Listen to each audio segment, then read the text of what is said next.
Freedom ಟಿವಿಗೆ ಸ್ವಾಗತ. ನಾನು ರೋಹನ್ ಹಿರೇಮಠ್. ದೆಹಲಿಯಲ್ಲಿ ನಿನ್ನೆ ಸಂಜೆ ಸೋನಿಯಾ ಗಾಂಧಿ ಅವರ ಒಂದು ನೇತೃತ್ವದಲ್ಲಿ ನಡೆದಂತಹ ಮೀಟಿಂಗ್ ನಿರ್ಧಾರವಾಗಿದ್ದೇನು ಅನ್ನುವಂಥದ್ದು ಪ್ರಶ್ನೆ ಇವತ್ತು ಇದೆ.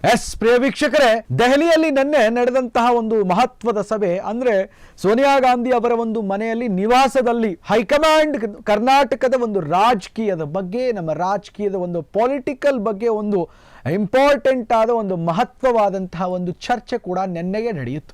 ಎಐಸಿಸಿ ಆಲ್ ಇಂಡಿಯಾ ಕಾಂಗ್ರೆಸ್ ಕಮಿಟಿಯ ಅಧ್ಯಕ್ಷರಾಗಿರುವಂತಹ ಮಲ್ಲಿಕಾರ್ಜುನ ಖರ್ಗೆ ಮತ್ತು ವಿರೋಧ ಪಕ್ಷದ ನಾಯಕ ರಾಹುಲ್ ಗಾಂಧಿ ಅವರು ಕೂಡ ಈ ಸಭೆಯಲ್ಲಿ ನಿನ್ನೆ ಕೂಡ ಭಾಗವಹಿಸಿದ್ರು. ಸಿಎಂ ಪಟ್ಟಕ್ಕಾಗಿ ಗುದ್ದಾಟ, ಮುಖ್ಯಮಂತ್ರಿ ಸ್ಥಾನದ ಬಗ್ಗೆಯೂ ಕೂಡ ಎಲ್ಲವೂ ಕೂಡ ನಿನ್ನೆ ಚರ್ಚೆ ಕೂಡ ನಡೀತು. ಯಾವುದೇ ಒಂದು ಅಂತಿಮ ತೀರ್ಮಾನಕ್ಕೆ ನಿನ್ನೆ ಕೂಡ ಕೈಗೊಳ್ಳಿಲ್ಲ. ಇನ್ನು ಮುಂದಿನ ದಿನಗಳಲ್ಲಿ ಮತ್ತೊಂದು ಸಭೆ ಸೇರಿ ತೀರ್ಮಾನ ಮಾಡ್ತೀವಿ ಎಂಬುದಾಗಿ ನಾಯಕರೆಲ್ಲರೂ ಕೂಡ ನಿನ್ನೆ ಒಗ್ಗಟ್ಟಾಗಿದೆ ಎಂದು ನಿನ್ನೆ ಸ್ಪಷ್ಟವಾಗಿ ತೋರಿಸಿದ್ದಾರೆ. ಅದಾದ ಬಳಿಕ ಕೆ.ಸಿ. ವೇಣುಗೋಪಾಲ್ ಅವರು ಕೂಡ ಎಲ್ಲದರ ಬಗ್ಗೆ ಚರ್ಚೆಯನ್ನು ಮಾಡಿ ನಿನ್ನೆ ಸ್ಪಷ್ಟವಾಗಿ ತಿಳಿಸಿದರು.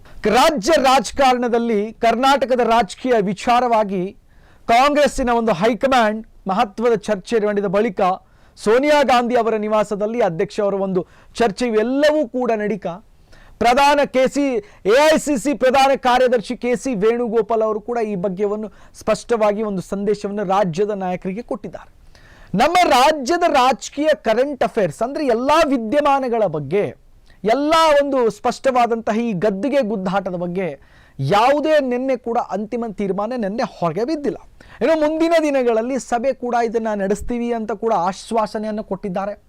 ಹಾಗಾದ್ರೆ ಕಾಂಗ್ರೆಸ್ನ ನಾಯಕರೆಲ್ಲ ಒಗ್ಗಟ್ಟಾಗಿದ್ದಾರಾ? ಯಾವುದೇ ರೀತಿ ಗೊಂದಲಗಳಿಲ್ವಾ ಅಂತ ಒಂದು ಸ್ಪಷ್ಟವಾದ ಸಂದೇಶವನ್ನು ನಿನ್ನೆ ಕೊಟ್ರಾ ಅನ್ನುವಂತಹ ಪ್ರಶ್ನೆ ಇದೆ. ಈ ಒಂದು ಸಭೆಯಲ್ಲಿ ಕರ್ನಾಟಕದ ರಾಜಕೀಯ ಒಂದು ಮುಂದಿನ ನಡೆಗಳು, ಮುಂದಿನ ಹೆಜ್ಜೆಗಳ ಬಗ್ಗೆ ಈಗ ಗಂಭೀರವಾಗಿ ಚರ್ಚೆ ಹುಟ್ಟುಹಾಕಿರುವಂಥದ್ದು. ರಾಜ್ಯದ ಮುಖ್ಯಮಂತ್ರಿ ಸಿದ್ದರಾಮಯ್ಯ ಒಂದು ಸ್ಥಾನದ ಬಗ್ಗೆಯೂ ಕೂಡ ನಿನ್ನೆ ಒಂದು ಸ್ಪಷ್ಟವಾದಂತಹ ತೀರ್ಮಾನ ಬಂದಿದೆ.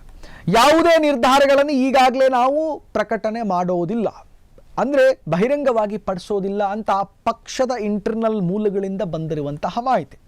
ಮತ್ತೊಂದು ಸಭೆ ಸೇರಿ ಅಂತಿಮ ತೀರ್ಮಾನ ನಾವು ತೆಗೆದುಕೊಳ್ತೇವೆ ಅಂತ ಕೆ.ಸಿ. ವೇಣುಗೋಪಾಲ್ ಕೂಡ ಅಂತ ಹೇಳ್ತಾರೆ. ಕಾಂಗ್ರೆಸ್ ಪಕ್ಷದಲ್ಲಿ ಇಂಟರ್ನಲ್ ಕಲಹಗಳು ಮತ್ತು ಒಳ ಭಿನ್ನಾಭಿಪ್ರಾಯಗಳಿಗೆ ಯಾವುದೇ ರೀತಿ ಇಲ್ಲ, ನಾವು ಸ್ಪಷ್ಟವಾಗಿ ಒಗ್ಗಟ್ಟಾಗಿದ್ದೀವಿ ಅನ್ನುವಂತಹ ಮೂಲಕ ನಿನ್ನೆ ಕರ್ನಾಟಕಕ್ಕೆ ಒಂದು ಸಂದೇಶವನ್ನು ಕೊಟ್ರ ಅಂತ ಇಲ್ಲಿ ಬಂತು. ಈ ಎಲ್ಲ ಸಭೆಯ ಬಳಿಕ ಕರ್ನಾಟಕದ ರಾಜಕೀಯದಲ್ಲಿ ಮಹತ್ವವನ್ನು ತಿರುವು ಪಡೆದುಕೊಳ್ಳುವಂತಹ ಎಲ್ಲ ದಟ್ಟವಾಗಿ ಈಗ ನಿರೀಕ್ಷೆ ಇರುವಂಥದ್ದು. ಏನೋ ನಾನೇ ಪೂರ್ಣ ಅವಧಿ ಕಂಪ್ಲೀಟ್ ಆಗಿ ಸಿಎಂ ಎಂಬ ಮಾತಿನಿಂದ ರಾಜಕೀಯದಲ್ಲಿ ಯಾವುದೂ ಕೂಡ ಶಾಶ್ವತವಿಲ್ಲ ಎಂಬುದು ಅವರಿಗೆ ಇತ್ತು. ಇನ್ನು ಮುಖ್ಯಮಂತ್ರಿ ಮತ್ತು ಉಪಮುಖ್ಯಮಂತ್ರಿ ನಡುವಿನ ಈ ಎರಡು ಟಿಫಿನ್ ಮೀಟಿಂಗ್ಸ್, ಉಪಹಾರದ ಸಭೆಗಳ ನಂತರದ ರಾಜ್ಯದಲ್ಲಿ ಮತ್ತೆ ಮುಖ್ಯಮಂತ್ರಿ ಬದಲಾವಣೆ ವಿಚಾರ ಮುನ್ನೆಲೆಗೆ ಬಂದಿರುವಂಥದ್ದು. ಇನ್ನು ಈ ಎಲ್ಲ ಉಪಹಾರದ ನಂತರ ಇಬ್ಬರು ನಾಯಕರು ಸಹೋದರರು ಎಂದು ಹೇಳಿಕೊಂಡ್ರು. ನಾವಿಬ್ಬರು ಬ್ರದರ್ಸ್ ಅಂತ ಸಿಎಂ ಸಿದ್ದರಾಮಯ್ಯನವರೇ ಸ್ವತಃ ನಾಟಿ ಕೋಳಿ ಒಂದು ಟಿಫಿನ್ನಿನ ಬಳಿಕ ಮಾಧ್ಯಮದ ಎದುರುಗಡೆ ಬಂದು ಸ್ಪಷ್ಟವಾಗಿ ಪಡಿಸಿದರು. ಇನ್ನು ಈ ವಿಧಾನಸೌಧದಲ್ಲಿ ಆಡಿದ ಕೆಲವು ಮಾತುಗಳು ರಾಜ್ಯದ ರಾಜಕೀಯದ ವಲಯದಲ್ಲಿ ಕೂಡ ಭಾರಿ ಚರ್ಚೆಯನ್ನು ಹುಟ್ಟು ಹಾಕಿತ್ತು. ಇಷ್ಟು ದಿನ ನಾನೇ ಪೂರ್ಣಾವಧಿಯವರೆಗೆ ಸಿಎಂ ಎಂದು ಹೇಳ್ತಾ ಇದ್ದಂಥ ಮುಖ್ಯಮಂತ್ರಿ ಸಿದ್ದರಾಮಯ್ಯನವರು ಇತ್ತೀಚಿನ ದಿನಗಳಲ್ಲಿ ಡಿ.ಕೆ. ಶಿವಕುಮಾರ್ ಅವರು ಅವರ ಮನೆಯಲ್ಲಿ ನಡೆದಂತಹ ಒಂದು ಬ್ರೇಕ್ಫಾಸ್ಟ್ ಮಾಡಿದ ಬಳಿಕ ರಾಜಕೀಯದಲ್ಲಿ ಯಾವುದೂ ಶಾಶ್ವತವಲ್ಲ ಅಂದು ಒಂದು ಮೆಸೇಜನ್ನು ಪಾಸ್ ಮಾಡಿದರು. ಇದು ಹಾಗಾದರೆ ಸಿಎಂ ಸ್ಥಾನವನ್ನು ಬಿಟ್ಟುಕೊಡುವಂತಹ ಏನಾದರೂ ಮುನ್ಸೂಚನೆ ಅನ್ನುವಂಥ ಪ್ರಶ್ನೆ ಕೂಡ ಬಂತು. ಸಿಎಂ ಸಿದ್ದರಾಮಯ್ಯ ಮತ್ತು ಡಿ.ಸಿ.ಎಂ ಡಿ.ಕೆ. ಶಿವಕುಮಾರ್ ನಡುವೆ ಮತ್ತೊಂದು ಬ್ರೇಕ್ಫಾಸ್ಟ್ ಮೀಟಿಂಗ್ ಆಗಬಹುದು ಎಂಬುವಂಥದ್ದು ಕೂಡ ಈಗ ಸನಿಹದರಲ್ಲಿ ಕೂಡ ಈಗ ಚರ್ಚೆ ಈಗ ಬರುವಂಥದ್ದು. ಇನ್ನು ಕರ್ನಾಟಕದ ಮುಖ್ಯಮಂತ್ರಿ ಬದಲಾವಣೆ ಕುರಿತು ಚರ್ಚೆ ಈಗ ಸದ್ಯ ಒಂದು ತಟಸ್ಥಾಗಿ ತಣ್ಣಗಾಗಿದ್ರೂ ಕೂಡ ಆ ಒಂದು ಇಂಟರ್ನಲ್ ಕಲಹ, ಆ ಒಂದು ಎಲ್ಲ ವಿವಾದಗಳು ಎಲ್ಲ ಭುಗಿಲೇಳುವ ಸಾಧ್ಯತೆ ಕೂಡ ತಳ್ಳಿ ಹಾಕುವಂತಿಲ್ಲ. ಹಾಗಾಗಿಯೇ ಕಾಂಗ್ರೆಸ್ನ ಹೈಕಮಾಂಡ್ ಸಿದ್ದರಾಮಯ್ಯ ಮತ್ತು ಡಿ.ಕೆ. ಶಿವಕುಮಾರ್ ಈಗ ಮತ್ತೊಂದು ಸುತ್ತಿನ ಒಂದು ಟಿಫಿನ್ ಸಭೆಯನ್ನ ಏರ್ಪಡಿಸಲು ಕೂಡ ಈಗ ಸಜ್ಜಾಗಿರುವಂಥದ್ದು. ಇದರ ಜೊತೆಗೆ ಮೇಲ್ಮಟ್ಟದ ನಾಯಕರು, ಹೈಕಮಾಂಡ್ನ ಕಾಂಗ್ರೆಸ್ ನಾಯಕರು ಸೇರಿ ರಾಜ್ಯದ ರಾಜಕೀಯ ಪರಿಸ್ಥಿತಿಯ ಕುರಿತು ಈ ಎಲ್ಲ ಗಂಭೀರ ಒಂದು ವಿಷಯಗಳನ್ನು ಚರ್ಚೆ ಮಾಡಿದ ಬಳಿಕ ಮತ್ತೊಂದು ಸಭೆಯನ್ನ ನಿಗದಿಯನ್ನ ಪಡಿಸಿದ್ದಾರೆ. ಸಿಎಂ ಮತ್ತು ಡಿಸಿಎಂ ಡಿಕೆ ಶಿವಕುಮಾರ್ ನಡುವಿನ ಹೈಕಮಾಂಡ್ ಬುಲಾವ್ ಈಗ ಸನಿಹದರಲ್ಲಿ ಸಾಧ್ಯತೆ ದಟ್ಟವಾಗಿ ಇದೆ. ಮುಖ್ಯಮಂತ್ರಿ ಸಿದ್ದರಾಮಯ್ಯ ಮತ್ತು ಡಿಸಿಎಂ ಡಿಕೆ ಶಿವಕುಮಾರ್ ಅವರ ನಡುವಿನ ಒಂದು ಲೀಡರ್ಶಿಪ್ ಗುದ್ದಾಟ, ನಾಯಕತ್ವದ ಎಲ್ಲ ಗೊಂದಲಕ್ಕೆ ಸದ್ಯಕ್ಕೆ ಟೆಂಪ್ರವರಿಯಾಗಿ ತಾತ್ಕಾಲಿಕವಾಗಿ ಶಮನಗೊಂಡಂತೆ ಕಾಣಿಸ್ತಾ ಇದೆ. ಈ ಇಬ್ಬರು ನಾಯಕರು ಹೈಕಮಾಂಡ್ ನಿರ್ಧಾರಕ್ಕೆ ನಾವು ಬದ್ಧರಾಗಿದ್ದೇವೆ ಎನ್ನುವಂಥದ್ದು ಸಂದೇಶವನ್ನು ಕೊಟ್ಟರು.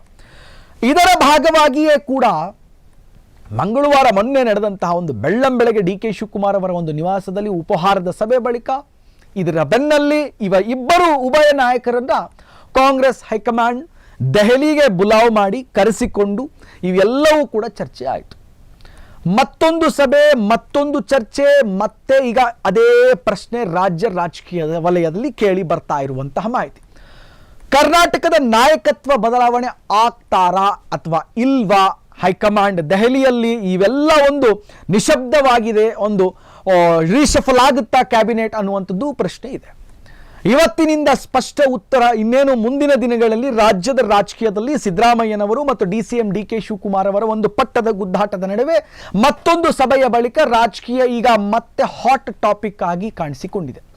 ರಾಜಕೀಯದಲ್ಲಿ ಶಾಶ್ವತ ಅನ್ನೋದೇ ಇಲ್ಲ ಅಂದ ಸಿಎಂ ಮಾತು ಈಗ ರಾಜಕೀಯ ಒಂದು ಗ್ಯಾಲರಿ ಒಳಗಡೆ ಈಗ ಹೊಸ ಪ್ರಶ್ನೆಗಳಿಗೆ ದಾರಿ ಮಾಡಿಕೊಟ್ಟಂತ ಆಗಿದೆ. ಇನ್ನು ದೆಹಲಿಯಲ್ಲಿ ಯಾವ ನಿರ್ಧಾರ ಬರುತ್ತೋ ಇದರ ಕುರಿತಾದ ಮುಂದಿನ ದಿನಗಳಲ್ಲಿ ಯಾವ ರೀತಿ ನಿರ್ಣಯ ತಗೊಳ್ತಾರ ಹೈಕಮಾಂಡ್ ಅನ್ನುವಂಥದ್ದು ಪ್ರಶ್ನೆ ಮುಂದಿನ ದಿನಗಳಲ್ಲಿ ಇದೆ. ಇನ್ನಷ್ಟು ಅಪ್ಡೇಟ್ಸ್ಗಾಗಿ ನೋಡ್ತಾ ಇದ್ವಿ ಫ್ರೀಡಂ ಟಿವಿ, ಜನಸಾಮಾನ್ಯರ ಶಕ್ತಿ. ಕ್ಷಣ ಕ್ಷಣದ ಸುದ್ದಿಗಳಿಗಾಗಿ ಫ್ರೀಡಂ ಟಿವಿ ಸಬ್ಸ್ಕ್ರೈಬ್ ಮಾಡಿ, ಲೈಕ್ ಮಾಡಿ ಹಾಗೂ ಫಾಲೋ ಮಾಡಿ. ಹೊಸ ಸುದ್ದಿಗಳ ನೋಟಿಫಿಕೇಶನ್ಗಾಗಿ ಬೆಲ್ ಐಕಾನ್ ಮೇಲೆ ಕ್ಲಿಕ್ ಮಾಡಿ.